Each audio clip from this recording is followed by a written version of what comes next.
What's going on, guys? Today we're going to be going over non-Seein Dead Zane. So no Seein Dead, and also I just made this a non-DLC build completely. For those of you who don't own any DLCs, if you own DLC and you don't want to play Seein Dead, just use this same exact build and just use whatever DLC weapons you like. Before we get into the video, don't forget to drop a like on this video and subscribe to the channel for more Borderlands 3 videos. Also, make sure you come check me out and follow me over on twitch.tv/thickfillet_. I'm usually playing Borderlands, but I have been binging a little bit on Among Us because it's so much fun. But generally, I stream Borderlands 5 times a week. Now, with that all being said and that all out of the way, I'm gonna quickly break down the build, and then we are gonna go do a run through true Malawan takedown. I also streamed this build earlier today and did true Guardian takedown. So this build can essentially do all the hardest content in the game because, you know, true Guardian takedown is the hardest content in the game. And we did it without a Seein Dead class mod or any DLC weapons. So the first thing I feel like we have to talk about is what class mod are we gonna be using if we're not using Seein Dead? And the answer to that is pretty simple. Violent Momentum is Zane's strongest skill by far when not using Seein Dead, so we are using a legendary Violent Momentum class mod. It genuinely does not matter if you're using an Infiltrator or an Antifreeze. Both of these effects on these class mods are meh. Honestly, I think the Infiltrator is a little bit better, but in this build and the gear, like the shield I'm telling you to use, it really doesn't matter if you're using the Infiltrator or the Antifreeze, but like both of the effects are not, it just doesn't matter, okay? You are just looking for the most points into Violent Momentum and then the most bonuses as possible. So you can see that my Antifreeze has weapon crit and splash damage, whereas my Infiltrator pretty much only has action skill damage. So I'm gonna be wearing the Antifreeze in this case because it just has better bonuses on it. Now, other than that, we're just using the best weapons in the base game. Mayhem 6 weapons, the Chaos In, the Monarch, the Backburner. I also have Sandhawk in my inventory. I also have the Plague Bearer. Wait, we're sorted by manufacturer, here's type. So I also have Sandhawks and Plague Bearers. I even have a Reflex. I don't use the Reflex too much though. You really just want to use Mayhem 6 weapons and all the best weapons in the game. I have some Queens and King's Calls on me. I got a Hellwalker on me. What else? A Sawbar is pretty great. I still have an OPQ system even. There's definitely just some different weapons you can use. The Backburner is essential for bossing. This is your best bossing weapon. And then you can pretty much use whatever else you want for mobbing.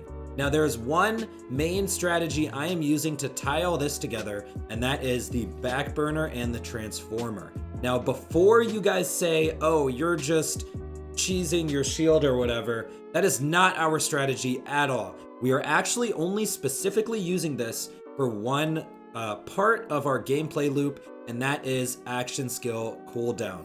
So the strongest action skill cooldown in the game is the Guardian ranked skill topped off. So this build, I really recommend you have enough points into your green Guardian rank to get topped off. This gives you 200% cooldown. So if your clone goes down or your drone goes down, you just shoot a shock weapon at your feet. Doesn't actually have to be a Backburner, by the way, but you shoot a shock weapon at your feet and you get your action skills back, okay? So that is the main gameplay loop we are using, and we're doing that by using Transformer and any shock weapon that can fill our shields. Now, one thing about the Transformer is this cannot have bonus elements on action skill end. Sentinel movement speed is gonna be your best anointment, but otherwise, like literally an unanointed Transformer is better than bonus elements. If you have bonus elements, even bonus shock damage, you will literally kill yourself with it. So do not use any bonus elements at all, and make sure there is not bonus elements on the shock weapon you're using to fill your shields. Now, the reason I do recommend the Backburner is because in the clone's hands, this weapon is pretty awesome for mobbing, for bossing, whatever it is. So you can always just give this to your clone as backup. Besides that, for mobbing, you're really looking for Sentinel Cryo still on all of your weapons. I am not actually using Barrier, but I accidentally had my Barrier crit Chaos In equipped. You're really looking for Sentinel Cryo on all of your weapons. Occasionally your Sentinel will go down, but with the skill tree, we are kind of, you know, we're helping out our uptime a lot. So yeah, and then pretty much when your action skills do go down, just shoot your feet, get your shields filled. I really recommend the Transformer over like a fast recharging shield because I think it gives you more survivability. Besides that, for the grenade, I still decided to use a recurring hex grenade. You actually could use a piss grenade instead, but recurring hex grenades can get crits with brain freeze and actually freeze enemies. And since I'm wearing an icebreaker, I just figured this is still a good grenade to use, but otherwise you could definitely use the piss. We'll even use the piss on this run through after I go over the skill trees. Finally, just like every other Zane build, Icebreaker for mobbing, Snowdrift for bossing. These are the two strongest artifacts for Zane. Hands down, even if you do have DLC 2, even if you have the Pearl of Knowledge, Icebreaker for mobbing, Snowdrift for bossing. You are mainly looking for AoE damage, and this is going to synergize really well with our splash weapons, especially like the Chaosin. The Chaosin is a very, very, very strong and underrated weapon still. Even though they did nerf this, it's super strong. I'm going to use this a lot during this Maliwan takedown, and yeah, you guys will see. And that is it for the gear. So let's go over the skill trees. Now, this skill tree looks very similar to the Seein Dead setup. So we got blue and red capstones, and then we got all confident competence. Now, I'm not actually using the barrier. I am using clone and drone. I really do think you want to use clone. Clone is very strong and does a lot of damage for Zane. So without Seein Dead, this helps you out a ton.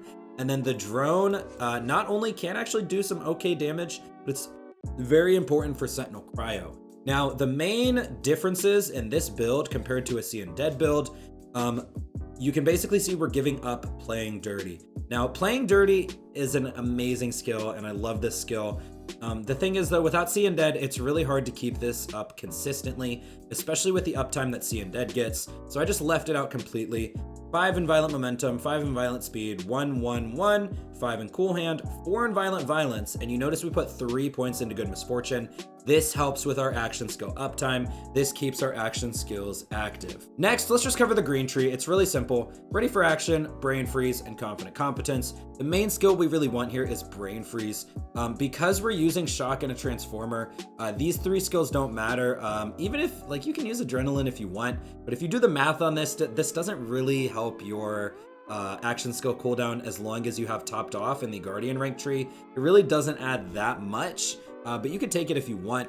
And yeah, Brain Freeze is the important one. And we just grab Confident Competence because we might as well. Finally, in the red tree, it's pretty freaking simple. Now, the one thing I'm going to point out is we avoided Synchronicity, and that's because we have tons of gun damage because we're using a Violent Momentum class mod. We actually have more gun damage in this build than an average Seein Dead Zane build, so Synchronicity is even less useful. I decided to max out Prey Munitus and Duct Tape mod instead. This gives us more grenades, more magazine size, which is really nice for our Monarch and our Chaosin. You notice I did grab Fractal Frags in this build, and that's because without the Seein Dead class mod, this is just a normal skill, and it's kind of nice for the clone to have. And we have a pretty straightforward tree up to double barrel otherwise.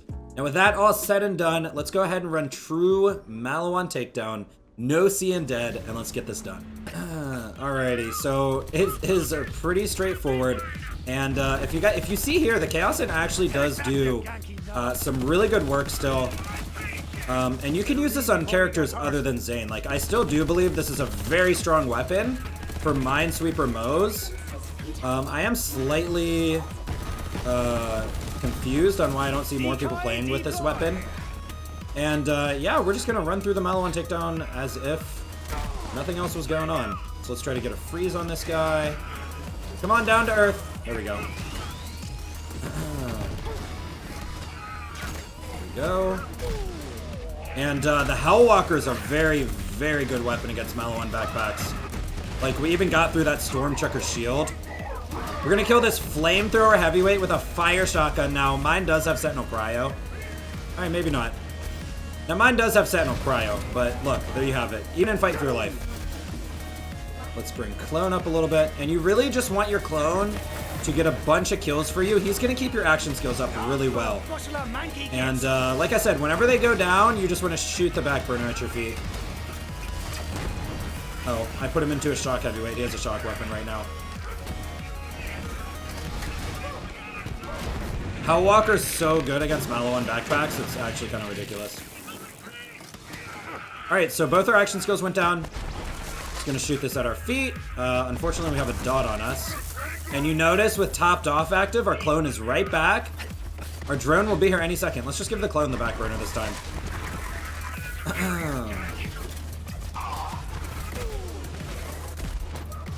There we go. Let's just find some more people to shoot. Alright, look, we got the door open. Let's go ahead and get our Sentinel Cryo back. I'm gonna shoot a back burner at this guy. Even though it's my shock one, that should still do some okay things. Oh. I'll pull out the Monarch. I'll pull out the Monarch. We got 2 kill skills active. Let's just Monarch this guy. Now, we do only have weapon crit on our class mod, but doesn't matter. Oh. Let's get this guy out of here. Cool. And we're actually making some pretty good time. We're making some pretty good time in the takedown. Let's bring the clone in. He will finish these shields off for us. I'm actually going to blow the clone a little bit early. Nice, he actually got a shot off. He took out all these mobs. And I have a pretty big dot on me, which is unfortunate. There we go. Alright, a clone will be right back. Put him up, and he's going to take care of that. I'm just going to take care of this Death Sphere. Clone is going to get the bosses for us, and this is pretty nice. Put clone in the middle of all these guys. So our drone has what? Maybe like 18 seconds, even with topped off active? Are you seeing this? Open your bloody... You notice our clone has full, like almost full action skill uptime? It's because we let him kill all those mobs very, very quickly with the back burner.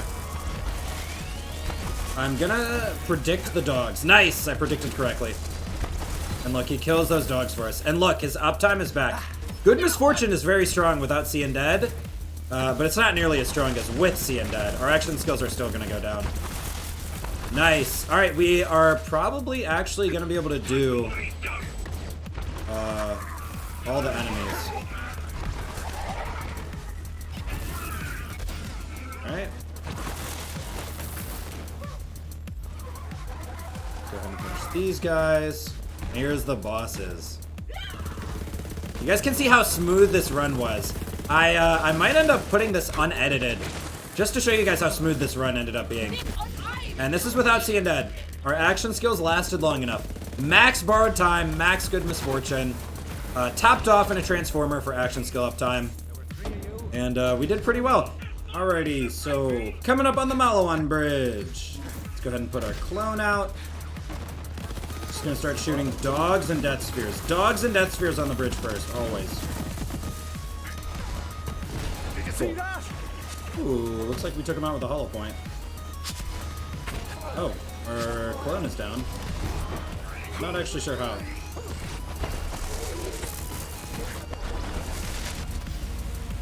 It's gonna be okay, our clone's gonna get us up. Oh, no, he's gonna die immediately. Don't worry, it's still okay. I don't know why he died immediately, to be honest.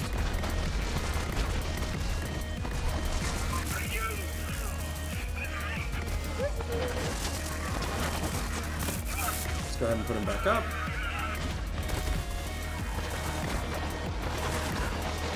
Now... Where that came from?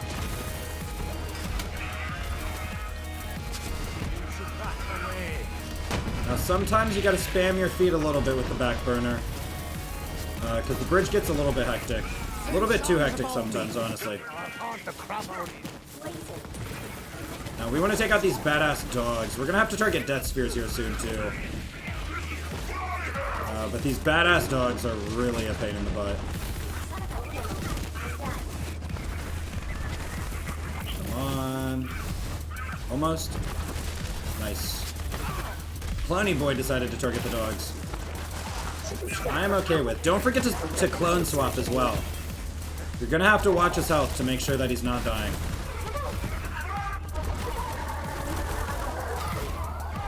Stormchucker should be dead by now. Oh, Sentinel Cryo's down as well. Interesting. Alright, cool. Runs up. And clones up.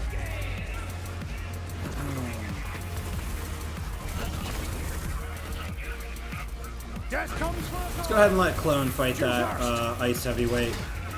I really can't stand them sometimes.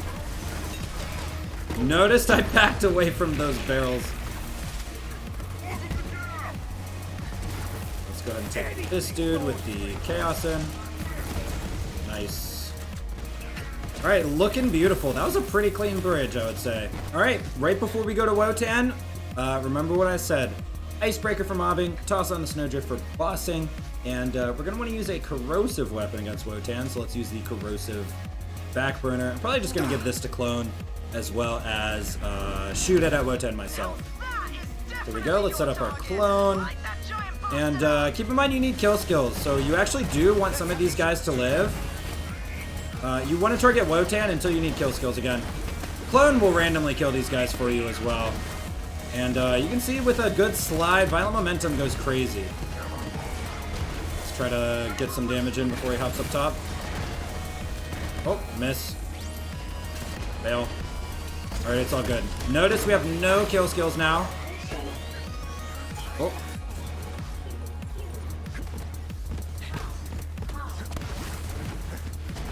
Let's go ahead and just slide and shoot. That'll do that phase.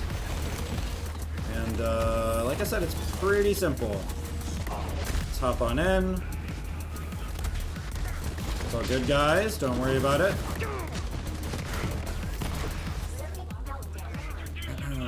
Alrighty, where is Mr. Wotan? Go ahead and launch a backburner his way. One more. I don't know if that one will kill him. Oh yeah, it did. Now don't forget to get the legs. Hal Walker, one taps legs. Just so you guys know, Hal Walker totally one taps legs. Hey, it would be nice if you just sat in a corner. We wouldn't have to do this. Yeah, see, he's gonna run from our backburners. Alright, there we go. We got him. There it is. Oh, I should have shot a second one. You guys see I have trouble with the top half sometimes. There we go, though. Alright, no big deal, guys. No big deal. We only went into fight for your life once, okay? No big deal. And there you guys have it. That is the non-Seein Dead Zane build. So, yeah, if you guys don't want to use the Seein Dead, or if you don't have DLC 1, this is the Zane build for you. The best level 65 Zane build in Borderlands 3. I just had to say the title, okay? And yeah, so like I said, like this video if you liked it. Subscribe to the channel for more Borderlands 3 videos. Otherwise, I'll see you guys in the next one. I'm out.